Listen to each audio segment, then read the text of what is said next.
This is Game, Set, Match Kentucky, Episode 7, recorded November 12th, 2018, entitled, You Get What You Pay For.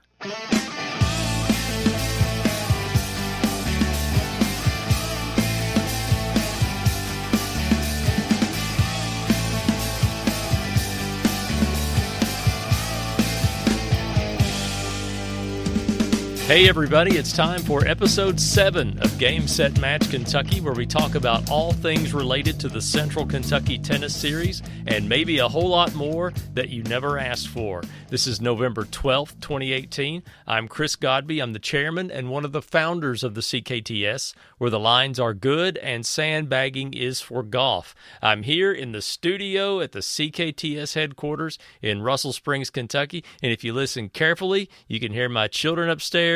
I don't know if they're wrestling. I don't know if they're riding bicycles in the house, but they're wait, I think I just heard. Okay, it was a laugh, not a cry. Okay, good.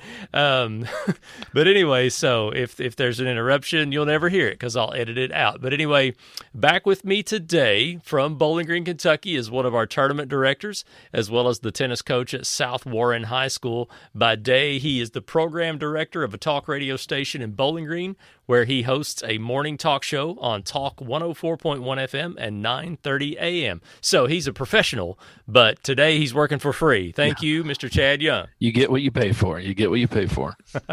Well, I'm certainly glad to have you. I'm glad that this worked out to where we could do this today on a rainy, cool observance of Veterans Day. Actually, yesterday was Veterans Day, but it's being observed today. And lucky me as a school teacher and sort of a government employee, I guess, if you will, I got the day off. And so salute to the troops. Wow, they actually canceled schools today? In my district, they did. I think this is only the first or second time my district has missed school for Veterans Day in my 24 How about that? years. Yeah. I didn't heard anything like that. Hey, you could have some snow later this week, too. Yeah, I know that, and I kind of look forward to that in a way, and I kind of want to keep on rolling because we're in a pretty good rhythm at Russell County High School. We're doing some great things this semester, and I just kind of want to keep on trucking. Well, I don't get snow days, so it doesn't really affect me. I'm expected to be there whether it snows or not. Do you ever get to do the show from home? It's happened a couple times. You know, I mean, I've lived in Kentucky for a little more than 20 years, and for the first 17 of those, 16 or 17, I lived in Bowling Green, and then we moved actually to Allen County, just across the county line, about 4 years ago. And literally, as soon as we moved out here, which would have been the spring of 2015, is when we got like 12 inches of snow or something like that. And then the next winter, we got another, 10 to 12 inches of snow. So all these years where we hadn't got really any snow in this area, and then as soon as I moved to where I didn't have a 5 to 10 minute drive to work, we got all this snow. But yeah, that first year, I definitely did the show from home a couple of times. I like being at home. I like working from home. I wish I could teach school from home.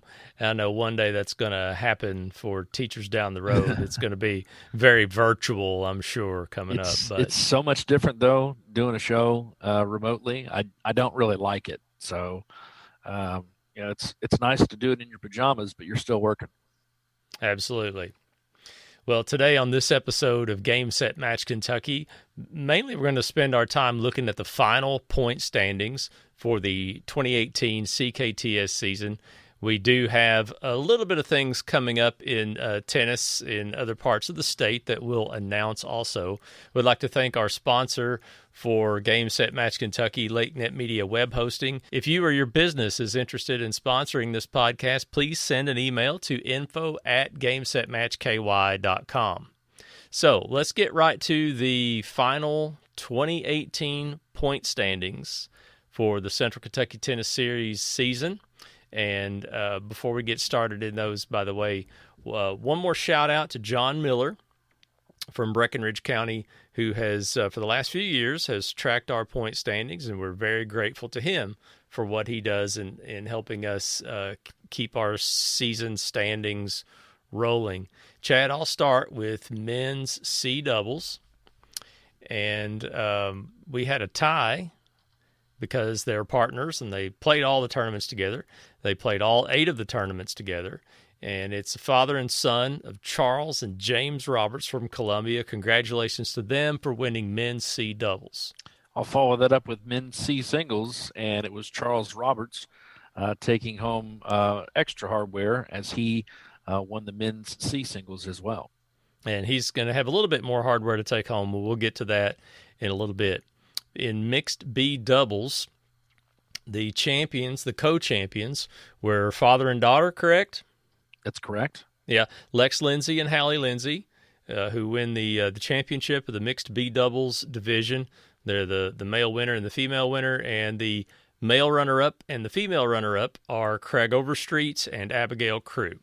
Fortunate for them, they wrapped up the season title before injury set in, because they didn't play the last couple of events, I know, because Lex was dealing with an injury. That's right. We were supposed to play together in Columbia, and we couldn't play because of scheduling issues when they rescheduled that.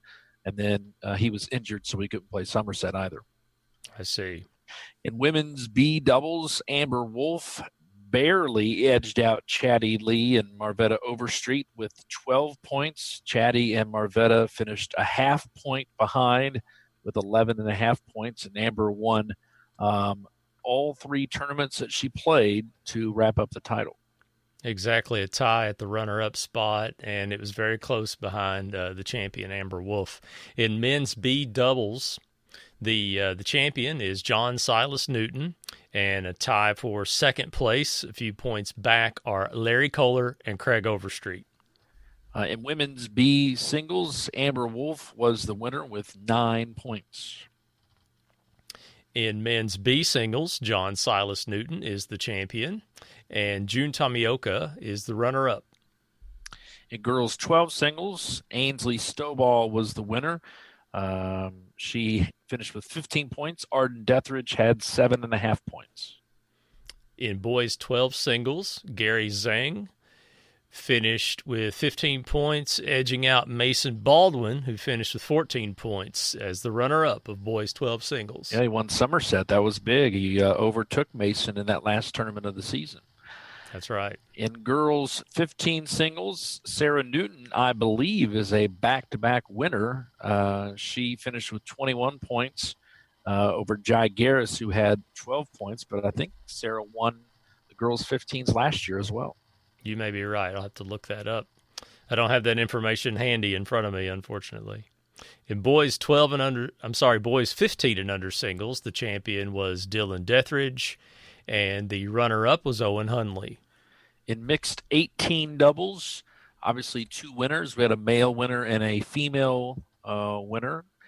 Keegan Christensen was the male winner with 12 points. Ethan Whalen finished second on the boys' side with 11. Connor Gallagher was the girls' winner with 11 points, 2 points better than Ella Birch with 9. In girls 18 and under doubles, the champion, the player with the most points, was Haley Woosley, and the runner-up in that division was Bailey Richardson. Another repeat winner in boys 18 doubles, Dylan Dethridge was the winner with 13 points. Lucas McFall finished in second with 11 points. In girls 18 and under singles, the champion again is Connor Gallagher, and the runner-up in girls 18 and under singles is Courtney Hayes. Boys 18 singles, Ethan Whalen was the winner with 19 points. The runner-up was John Carter Russell. In men's 40 and over singles, Campbellsville's own W.D. McCubbin wins that title with 15 points, and in second place was Orly Suazo. In men's 40 doubles, there was a tie for first place. Steve Humphreys and Don Humphreys were the winners with 16 points. Father and son, but we call them the brothers. The Humphreys brothers, yes, exactly. In mixed open doubles, one of the Humphus brothers makes an appearance here. He is the male mixed open doubles champion to his partner Susan Hadley as the female mixed open doubles champion. In the runner-up spots, we have Lacey Lee and Justin Martin. In women's open doubles, Cheryl Hensel and Trina Ricker were the winners with 22 points. In men's open doubles, the champion was Dwayne Coulter, and the runner-up was his most of the time doubles partner, Jackson Grover. In women's open singles, it looks like we had the women's open singles make in 2 of the tournaments. Emily Novak was the winner with 7 points. And that's all it took, and she takes the title. And in men's open singles, the champion is Jackson Grover with 12 points, and the runner-up in men's open singles is Hamza Sheikh. Also, we would be remiss not to mention the awards that went to people that played all 8 of our tournaments this past summer. And at the awards ceremony a couple of Sundays ago, I mentioned that in some cases it's almost more difficult to play all 8 of these tournaments than it is to win a division.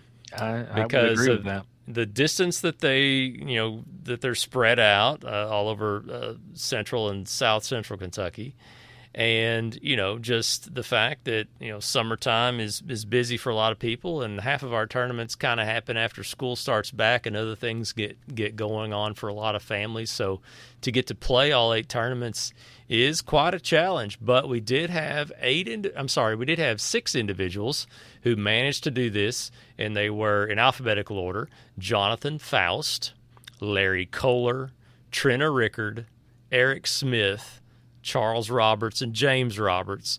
And congratulations to you, because that's an outstanding accomplishment, really, as we said, to get to do that and to get to play all of those tournaments. And so, by the way, I mentioned the awards ceremony that was back on November 4th. It was a beautiful day that day, and we had a good turnout at Campbellsville on the campus of Campbellsville University, where we do our awards ceremony every season. We had a good little gathering, and many of the people that we named today that received champion and runner-up awards, the majority of them were in attendance, and so we were great to have them there. And if you've been to our website lately, CKTSTour.com, you can see a little photo gallery from that event with most of the award winners and their awards, and then we have a big group photo that we took of them also. So it was a great time, and thank you to everyone who came to that. Let's take a look at some upcoming events in tennis in Kentucky. And, of course, the CKTS season has completed. We'll be back in action next summer, and we're definitely looking forward to that. I will go ahead and say that the 2019 calendar for the Central Kentucky Tennis Series tournaments is mostly completed, yet it's still under construction. There are some conversations we still need to have to kind of line up our schedule just the way we need it to make it the best for everybody. And to, of course, have a rain-out week in between all of them, just in case, because we've seen already this year how that definitely comes into play, right, Chad? That is exactly right. So it's beneficial that we do that. Anyway, so we do have some other tennis events coming up, though.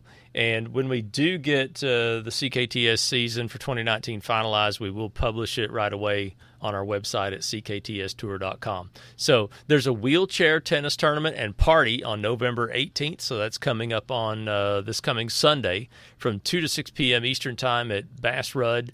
That's the tennis complex on the U of L campus, isn't it, Chad? That is correct. Okay. The registration deadline for that is tomorrow, November 13th, but all levels are welcome. And there's another upcoming junior tournament. The Louisville Tennis Club is having a Thanksgiving Junior Classic on November 23rd through the 25th, and the deadline for that is next Sunday, November 18th. And USTA Kentucky always has something going on, so to keep up with them, visit KentuckyTennis.com or follow them on Facebook and Twitter at USTA Kentucky, with the word Kentucky all the way spelled out. And anyone who has tennis events that they want us to mention on this podcast, we would be happy to. And you can send those to info@gamesetmatchky.com. I have a stupid question, maybe. Yeah, go ahead. So, can people who aren't that don't have a disability play in a wheelchair tennis tournament? That's not for me to answer. Okay. I don't know. Ask the expert somewhere. You better direct that question expert to them. Honestly, I don't even want to go there, really. I don't know. But speaking of not wanting to go there, let's challenge the call. All right. Okay, because sometimes these are uncomfortable questions. This one's not really. It's a simple question. It's asking, how do players get moved up or bumped up or promoted? As we like to call it, promoted. They're getting promoted from the C division to the B division, or they're getting promoted from the B division to open. We call it a promotion. We put a positive spin on it because we feel like they've accomplished something at the level they had been playing, and now we're promoting them up to challenge them further at a higher level. So at the end of the season, how do they get promoted? Well, this is probably a question better for you, but I'll just say that one thing is, if your USTA rating changes, then you're going to be bumped up, because I would say most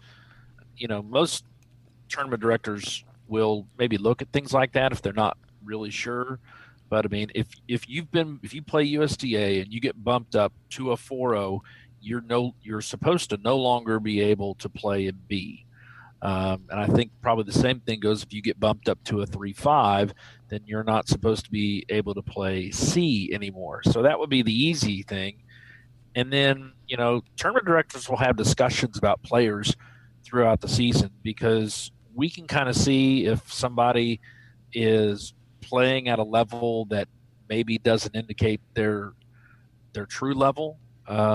So I think there have been players who have been maybe bumped mid-season, but for the most part, I mean, I know my involvement has been, when the tournament directors meet at the end of the year, we'll talk about players that are potentials for being bumped up, and then the way I understand it, the board is who votes on that. Is that correct?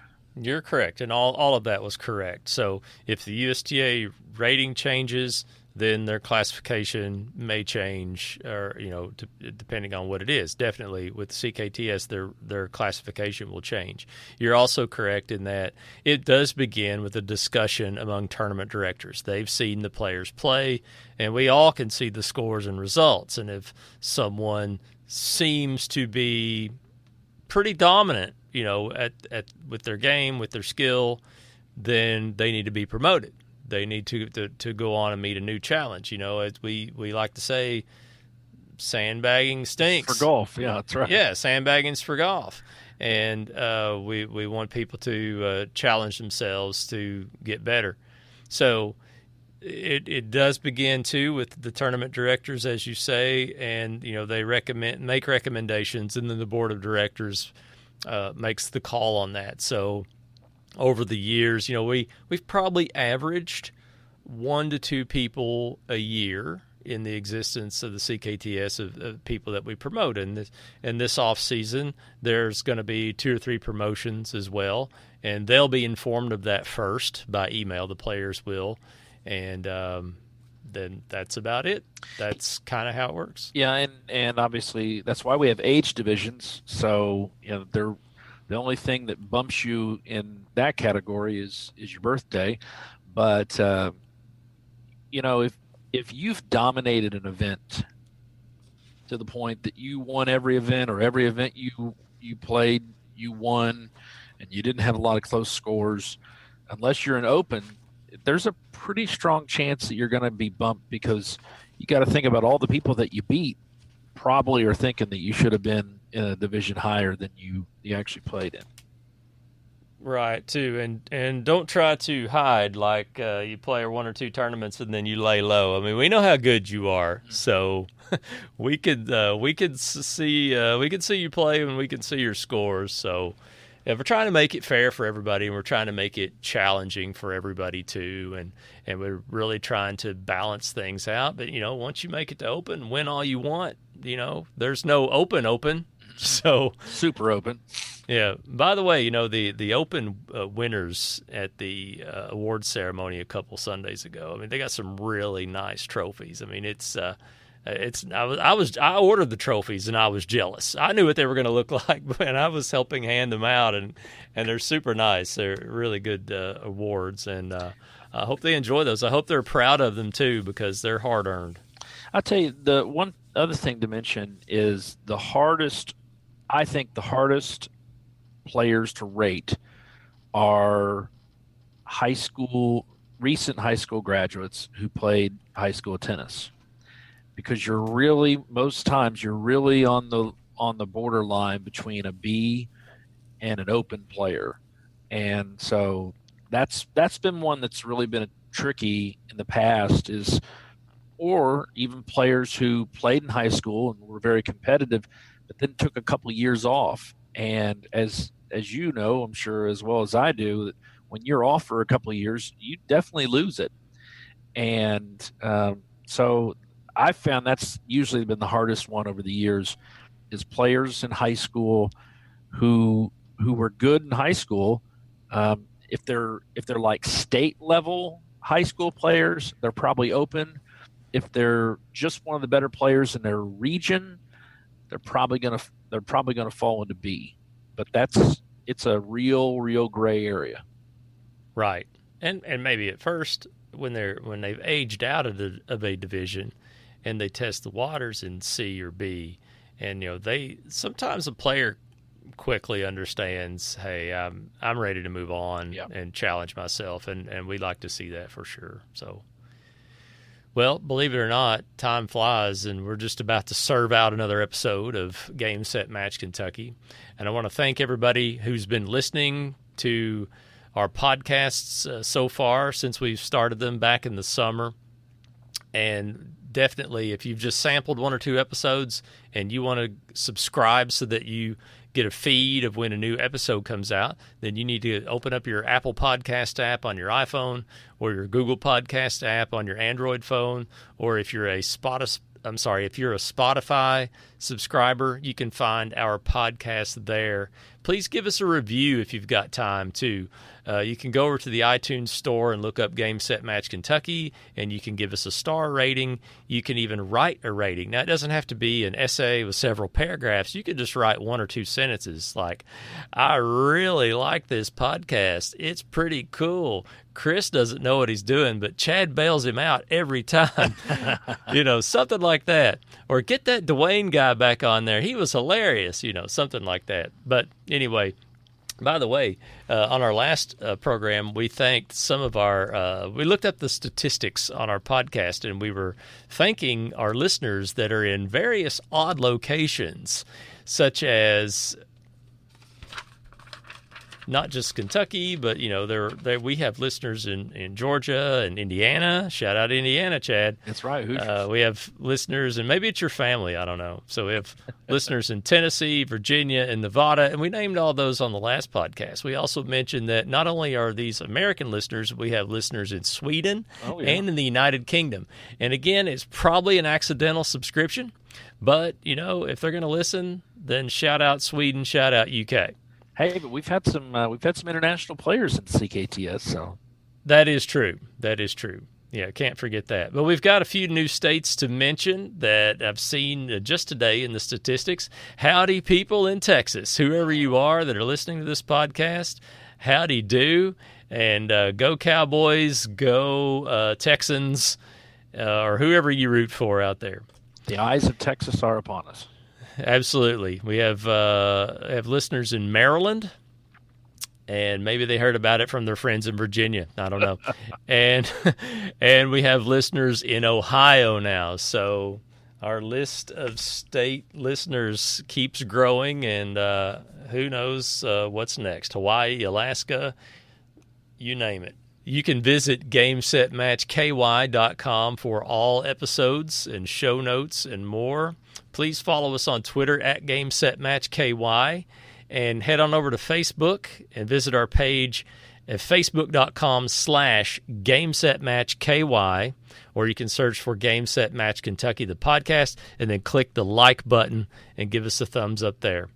If you want to sponsor this program, you can send an email to info@GameSetMatchKY.com. Oh, no, Chad, there's that sound again.